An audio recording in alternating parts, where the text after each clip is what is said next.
is that Donald Trump and Pete Hegseth are putting our national security and Israel's national security at risk if they are lying about the extent of this weapons program that remains. We all agree that Iran cannot have a nuclear weapon. And if we are being lied to about what capacity they have to produce one today, then that puts us in danger. Yeah, that's a very good point. You need to know the truth of what you are dealing with.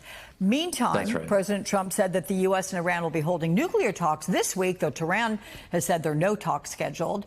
Are you surprised the truce has held so far? And should or will Iran be open to negotiating a nuclear deal after these attacks? Well, I am a little surprised the truce has held so far, but it's a good thing because we have to get back to the negotiating table. The other question that everyone forgets to ask is that no matter what military action you take and how successful it is, the key question is how long will it take Iran to rebuild its program? And that could be in the form of rebuilding their centrifuges and starting to process uranium again. It could be just in terms of buying a bomb from a place like North Korea. Either way, the only way to prevent Iran from having a nuclear weapon long term is through intrusive inspections. Verifiable, enforceable inspections where we can see, the international community can see on the ground that Iran is not developing this capacity. And you only get there through diplomatic negotiations. And that's why all these Republicans, Trump and all the hawkish Republicans who were so opposed to Obama's deal back in the day, said this is ridiculous. We can't negotiate with the Iranians. We just have to bomb them. Well, they are all admitting now we've got to get back to the negotiating table. So regardless of how much of their program was destroyed, we've got to verify it. And that's why getting back to the table is so important right now. And I want to get back to the briefing that you got. You mentioned how Hegseth was 4 feet away from General Kane, and he was saying something completely contrary to what the general was saying. That was in the press conference. What was his demeanor like in the briefing?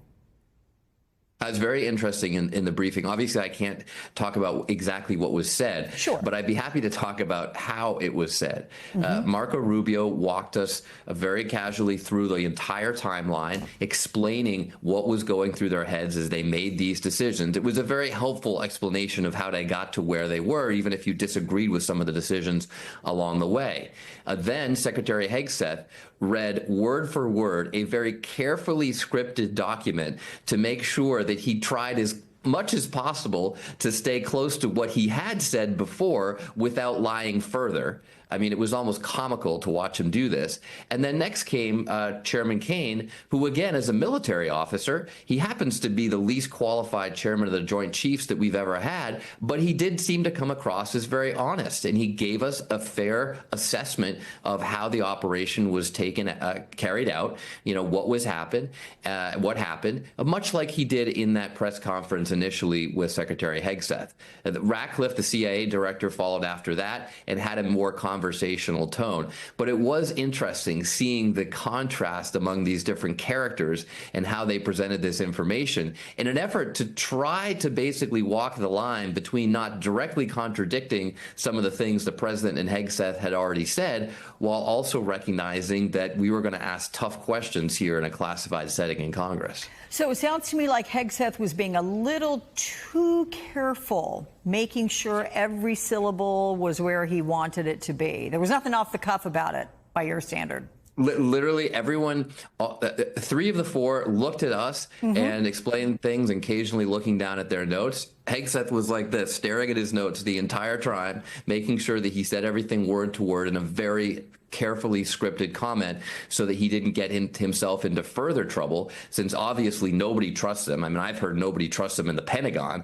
Obviously, none of us trust him in Congress, and that applies on both sides of the aisle. And he was trying hard just to not make that any worse. Okay, let's move on to the GOP's mega spending bill. Senate Republicans cleared that procedural step, but it's unclear still if the cuts to Medicaid and other programs, as well as the projected $4.5 trillion it's going to add to the national debt, will compel enough senators to pass it. What are your thoughts on the Senate's version of this legislation and the top concern that you're hearing from your constituents? You know, Alex, I think it's important for people in my position to admit mistakes. And I was wrong here. I thought that the Senate would take this horrible bill from the House and make it a little bit better. I mean, not better enough for any reasonable Democrat, any person who just cares about our deficit or about giving health care to Americans to vote for it, but make it at least a little less bad than the bill produced by the House. But amazingly, the Senate has made it even worse. I mean, it's just utterly ridiculous. This legislation sends a massive bill to our kids and our grandkids by blowing up the deficit, all in the name of tax cuts for billionaires who don't need them, and taking health care away from millions of Americans. I mean, there's just nothing to like here. And yet, because Donald Trump wants this thing done, the Republicans are probably going to find some completely hypocritical way to justify doing it and ultimately getting it passed. The government has said that severely damaged, which those two are not the same thing. Well, as you mentioned, there is consensus from Hegseth and Trump, from other members of the intelligence community, from the uniformed military, and even from the IAEA, that there was severe damage to these nuclear sites. That doesn't seem to be in dispute. What is in dispute is the impact on Iran's ability to restart its program, whether or not it's completely knocked out, as Trump and Hegseth are suggesting, or whether it will have the capacity within months or years to reconstitute the program. There's another big outstanding question that Trump, Vance, Hegseth have not addressed clearly, which is the fate of the enriched uranium that Iran had, whether or not it was in the Fordo and Natanz facilities and that were attacked, or whether they were moved. And that question also will inform how Iran will be able to reconstitute its program in the future. So Missy, there's been a lot of talk and consternation about that leaked initial assessment of the bombing. There was a headline Thursday: White House to limit intelligence sharing with Congress after leak of early Iran report. But there was a briefing. Listen to we have a mashup of sound from lawmakers from yesterday and from Thursday after they received a classified briefing. We'll talk about it on the other side. It is clear, everyone can see by the videos, that these massive ordnance penetrating bombs did the job. We've been told that there are still additional reports that have not been provided to Congress. So show the report. You know, with a real battle damage assessment, please stand up. President Trump said that the nuclear stockpile was completely and totally obliterated. I did not receive an adequate answer to that question. We have struck a major blow alongside our friends in Israel against Iran's nuclear program. I walk away from that briefing still under the belief that we have not obliterated the program. The president was deliberately misleading the public.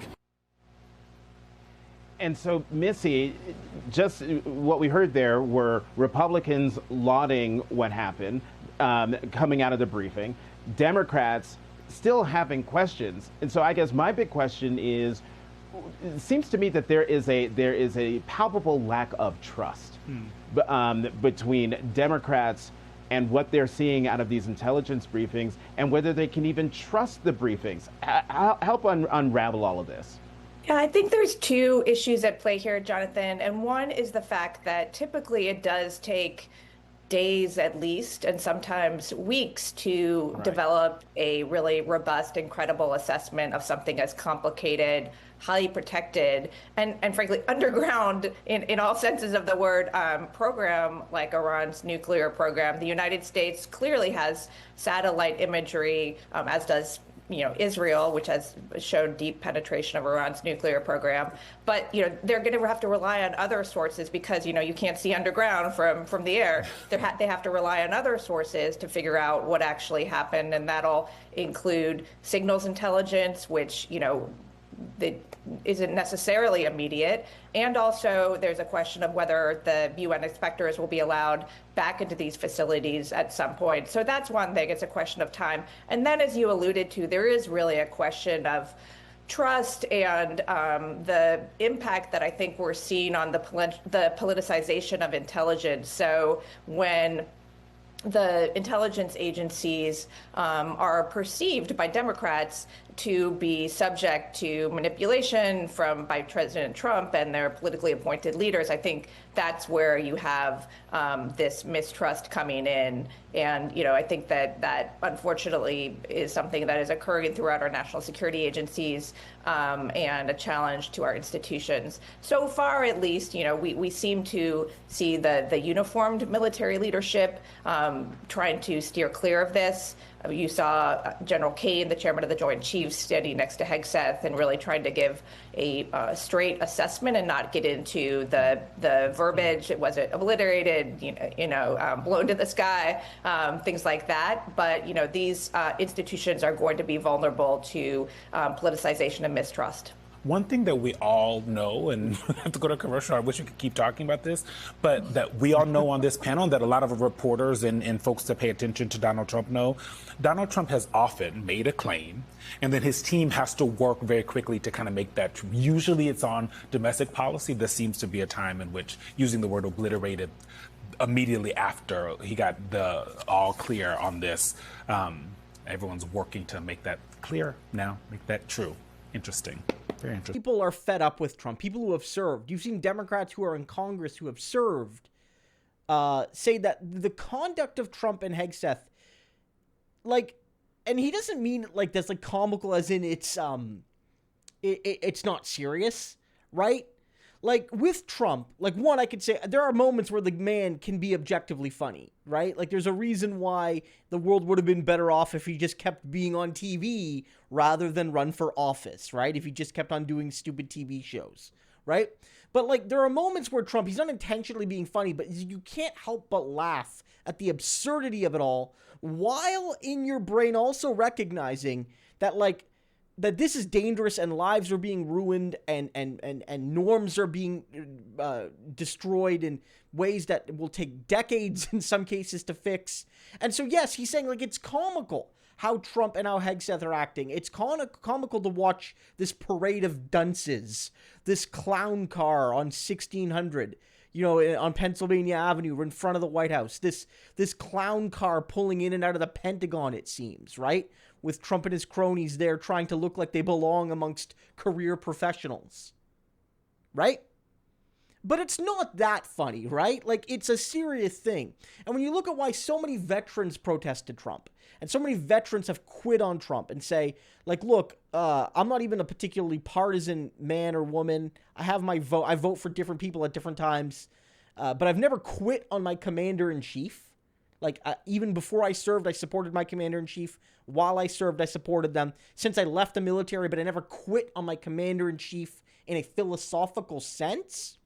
I have to quit on the commander-in-chief and his cronies this time because the way they're acting is unacceptable. And it's sad to see. And you have to laugh sometimes. But the way they're acting, it's not funny. It's not. It's not funny at all because lives will be lost and democracy will be endangered.